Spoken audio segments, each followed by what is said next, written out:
श्री कृष्ण कहते हैं, तुम भगवान के डर की पूजा करते हो। श्री कृष्ण मानव जीवन की सबसे गहरी सच्चाइयों को सरल शब्दों में समझाने वाले मार्गदर्शक हैं। वे कहते हैं कि आज का मनुष्य भगवान को प्रेम और समझ से नहीं बल्कि डर से पूजने लगा है।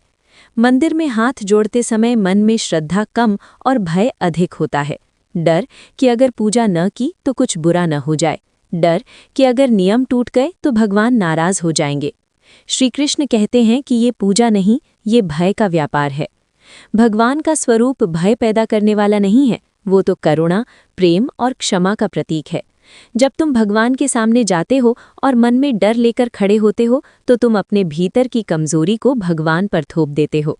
श्री कृष्ण कहते हैं कि जो ईश्वर से डरता है वो स्वयं पर विश्वास नहीं करता। कृष्ण गीता में स्पष्ट कहते हैं कि भक्ति का अर्थ है समर्पण, न कि भय। जब अर्जुन युद्ध भूमि में कांप रहा था तब कृष्ण ने उसे डराया नहीं बल्कि समझाया। उन्होंने कहा, कर्म करो, फल की चिंता मुझे सौंप दो। इसमें कहीं भी भय नहीं है, केवल भरोसा है। आज लोग सोचते हैं कि अगर उन्होंने पूजा पाठ नहीं किया, दान नहीं दिया या व्रत नहीं रखा तो भगवान सजा देंगे। श्री कृष्ण कहते हैं कि भगवान कोई दंडाधिकारी नहीं है, वो तो तुम्हारे कर्मों का दर्पण है।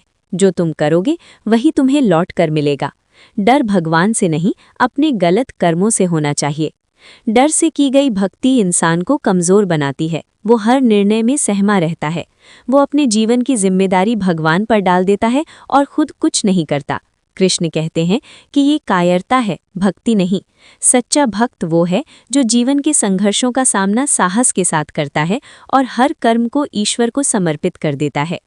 कृष्ण ये भी कहते हैं कि तुम मंदिर में भगवान को ढूंढते हो लेकिन अपने भीतर उसे देखने से डरते हो, क्योंकि भीतर झांकने पर तुम्हें अपने दोष दिखाई देंगे।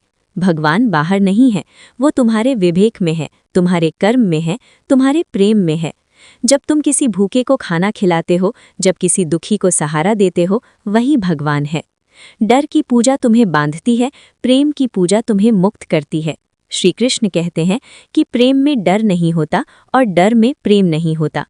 जब तुम भगवान को पिता, मित्र या मार्गदर्शक की तरह देखते हो तब जीवन सरल हो जाता है।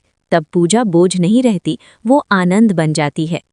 आज आवश्यकता है इस बात की कि हम भगवान को समझें, न कि उनसे डरें।